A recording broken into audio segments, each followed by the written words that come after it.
souhaité qu'on fasse ça dans un lieu qui est emblématique pour moi, Fort-de-Thé, parce qu'il incarne évidemment le renouveau dont j'aspire profondément sur les Andelys, c'est-à-dire un renouveau économique, touristique. Et donc ça nous paraissait important, lorsque j'en ai discuté avec mes petits collègues, de savoir où on pouvait faire cette conférence de presse et qu'on puisse la faire dans un lieu qui symbolise aussi ce que nous voulons faire. Je voulais la faire aussi avec vous, avec les membres de la majorité, avec d'autres personnalités, parce que le sens du mot « ensemble », pour moi, c'est pas une photo tout seul dans la rue. Ça ne représente pas grand-chose. Être ensemble, c'est l'aventure collective que nous avons pu mener les uns et les autres depuis 6 ans maintenant et qui me paraît être nécessaire.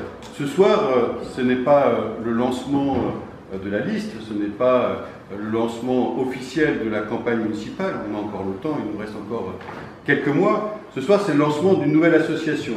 Je vous rappelle, pour certains d'entre vous, que nous avions une association qui s'appelait Vivre les Andelys demain. Nous avons démarré notre travail en 2014 avec Vivre les Andelys demain. Et d'ailleurs, j'ai une petite pensée ce soir pour Jacques Villefranche, qui nous avait accompagnés et qui est décédé quelques mois après notre arrivée. Et Vivre les Andelys demain, ça a été la première étape de l'aventure, de la reconquête de la ville des Andelys, des travaux et des projets que nous avons menés.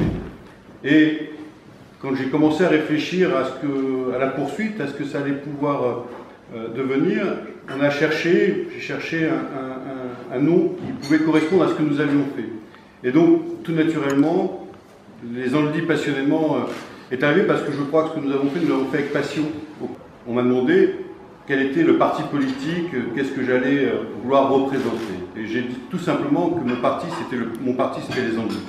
Je ne crois plus aujourd'hui au côté politique sur des communes de notre taille, 8000 habitants, ça n'a pas de sens, les LR, le PS, etc. Personne ne me parle de ça sur le marché tous les samedis matins lorsque je vais faire mes courses, lorsque je me promène dans les quartiers, personne ne me parle jamais de ça. Par contre, on me parle toujours du cinéma, on me parle toujours de l'arbre qu'il faut couper, du trou qu'il faut reboucher, etc. Et je crois qu'aujourd'hui, fondamentalement, ce qui intéresse nos concitoyens, c'est l'action, c'est la proximité, c'est, je crois, ce que nous avons su incarner jusqu'à présent, ce que je souhaite poursuivre avec les Andelys passionnément. Et c'est quelque chose, vous savez, qui me tient à cœur. On y a mis beaucoup d'énergie, beaucoup effectivement de passion au cours de ces dernières années. Je pense que nous avons un bilan qui reste honorable sur ce qui a été fait. Pierre me disait tout à l'heure, sois positif. Et je suis toujours positif, mais je ne peux jamais m'empêcher de penser que rien n'est jamais gagné d'avance. Et que les élections, on l'a vu, et on l'a vu dans toute la France, le dégagisme est à l'œuvre. Et parfois, on veut toujours sortir les sortants. Et donc, il nous faut être vigilants. Il va donc falloir aller reconvaincre, il va falloir aller ressortir sur le terrain. Ce sera le rôle des Andelys passionnément, association. Son rôle, c'est aussi de recruter des nouvelles personnes qui seront dans l'association, qui auront ou non vocation à figurer sur la liste plus tard. Ça, on aura l'occasion d'en discuter les uns et les autres à un moment donné, en fonction des choix, en fonction de l'intérêt qu'on peut porter les uns et les autres sur la ville.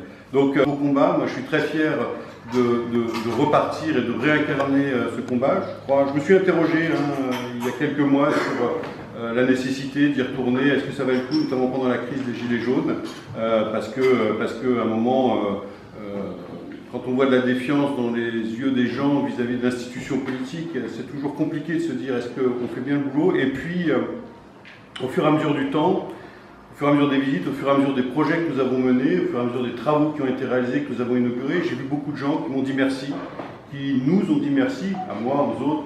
Je pense à Jean-Philippe sur le square Nicolas Poussin, aux travaux de voirie, à Claude sur certains autres dossiers. Et on voyait des gens qui nous disaient merci, merci de ce que vous faites pour la ville. Et ce merci qu'on a pu avoir, ce retour d'humanité des gens, me dit après tout, il faut continuer à se relever les manches. Et je pense que c'est parce qu'on l'en fait, par la proximité que l'on incarne, qu'on tire les gens vers le haut.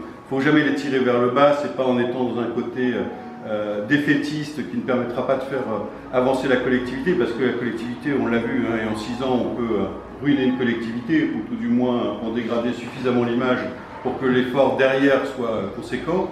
Je pense que nous avons requalifié la ville, réassaini les finances, baissé les impôts, fait beaucoup de travaux, mais il reste tant à faire. vraiment qu'il reste tant à faire en termes de gymnase, en termes de voirie, en termes de projets touristiques, qu'il va nous falloir au minimum encore un mandat pour pouvoir avancer. Donc je ne déclare pas ma candidature pour le 3e mandat. Bien entendu, je ne vois jamais la d'ours avant de l'avoir tué, même s'il n'y a pas d'ours à tuer, bien entendu. Ceux qui se reconnaissent dans l'action que nous avons menée depuis 6 ans, pour qu'ils puissent évidemment rentrer dans les handicappations, parce que c'est un impératif, et ça va nous permettre aussi, vous savez que j'aime bien le travail collectif, j'aime bien additionner plutôt que soustraire, je pense qu'il y a toujours beaucoup plus d'intelligence dans plusieurs cerveaux que dans un seul, et je pense qu'il y a intérêt à remettre tout le monde pour avoir un peu de fusion d'idées. Globalement, les actions que seront menées par les Handis Passionnément, nous allons éditer une plaquette pour début septembre, qui sera une plaquette de bilan de mandat, une plaquette plutôt Vivre les Handis demain, mais enfin qui reste quand même les Handis Passionnément, qui fera un peu le retour en images sur l'action municipale au cours de ces 6 dernières années. Puis on en ira après avec un questionnaire, parce que je souhaite qu'on reconsulte la population comme nous l'avions fait à l'époque, pour savoir quelles sont les attentes de la population en termes de services publics, en termes d'investissement, en termes